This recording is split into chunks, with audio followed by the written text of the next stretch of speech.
Sam Hunt, dropping his second album, Southside, the follow up to 2014's Montevallo. Mm-hmm. So, Sam Hunt, interesting, because I feel like he has such stature within the country music genre for so little output, but he's such a big name, man. I mean, it's crazy. And when you write Body Like a Back Road or House Party or Drinking Too Much, like those are songs that really, I think, mesh pop and country well, and I kind of just become songs in the zeitgeist. And he's received a lot of criticism for not being pure country music, being called bro country. Yeah. Before we started recording, I think you said it best. He's kind of called the Drake of country in a sense. And he will admit that he uses hip hop influence to create these country songs. And that was kind of the thing coming out of his first album, Montevallo, was this sound wasn't traditional country. It was this more pop, R&B, hip hop infused sound. But people seem to respond to it. And then he drops his biggest hit 3 years later, after the fact, with Body Like a Back Road. The song was everywhere, and then he just disappeared for a little while. We didn't hear from him for almost 2 years, and now second album comes out, Southside. And Dave, I know you didn't listen, so I'm gonna report.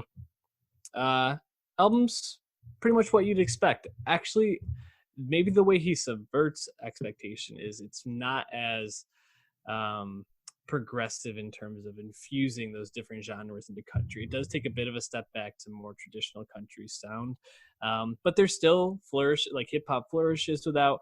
I mean, he in one of the songs called "Hard to Forget," he takes Webb Pierce's "There Stands the Glass" and like flips it like a sample would in like I don't know, any like Kanye song, basically. And he starts it out with that and uses that to kind of lead the beat throughout the song. And that's probably the most progressive sounding, hip hop sounding song on the album. But there's little flourishes throughout, like Kinfolk sounds definitely hip hop influenced.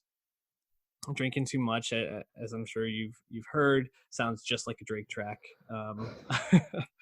By Like a Back Road is on this, which is absurd that those two singles from 2 years and 3 years ago made this. Should not be allowed. Hey, whatever. Overall, it's pretty good, very catchy. I think the parts I was least interested in were the country traditional tracks, but right. Overall, I mean, I get the appeal. He's very mainstream in terms of like infusing those two sounds, so I get it. Is it good? Sure. That's so funny to me about country music these days, is to have the mainstream success, you have to, as you said, dabble more in that bro country. Basically, from a production, from a sonic standpoint, you're just making pop music. It's the same kind of production. It just has country, quote unquote, lyrical subject matter. Yeah. And I always find that funny that like the most popular country these days, Luke Bryan, Florida Georgia Line, Maren Morris, stuff like that, you know, country fans, a lot of them anyway, like the mainstream ones, don't seem to realize that this is just pop music with a different shade, with a twang, you know? right. Like the real country people, you know, they're about that Chris Stapleton, they're about that old school Sturgill Simpson, you know, they don't like this shit. You know, I would recommend people watch on YouTube this video by Grady Smith, who's a popular country voice. It's called "This Beat is Killing Country Music," and it really gets into what I was just saying really well.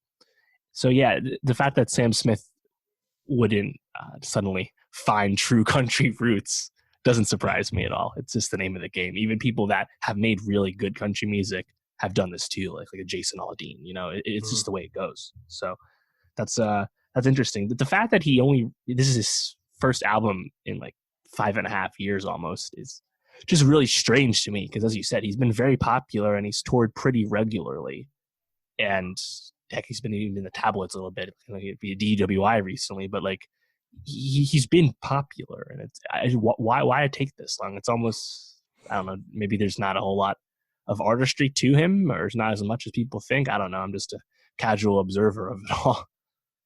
Yeah, I didn't really read too much about this. I think I did see something where the first track on the album, 2016, talks about like making amends, and if I could put the drink back in the bottle, I would. If I could put the smoke back in the blunt, I would. So maybe he's been trying to move past those substance abuse issues that have gotten him in the tabloids. But he seems like he also got married to actually the person that he wrote Drinking Too Much About, which is kind of funny, and also named the first album after her hometown. Cool. Some life events have happened for him for sure, but yeah, I don't. It's hard to say like where he sits in like the realm of country music, because when you pop in and just drop bangers, but then disappear for a while, it's like, what's your status, right? Is it just like this like unique specter over the genre? I don't know. I also didn't realize he's 35. He's older than Drake. I thought he was like late 20s still. He looks like Drake. That first album's quite old. He's actually been around longer than you think. Yeah. Well, yeah, he dropped when he was 29. He played college football too, which I don't remember who he played for, but seems like he's had an interesting life. Probably just living his life, doing his thing, making money off these huge fucking hits. He's in the pop machine now. It's all good. So I think we'll probably be hearing more output. Maybe it's one of those things just needed to get over the hump for album number 2. Anyways, we'll probably add 1 or 2 tracks. I think I want to add Hard to Forget to the playlist, so check that out. Nowstalgia Best of 2020.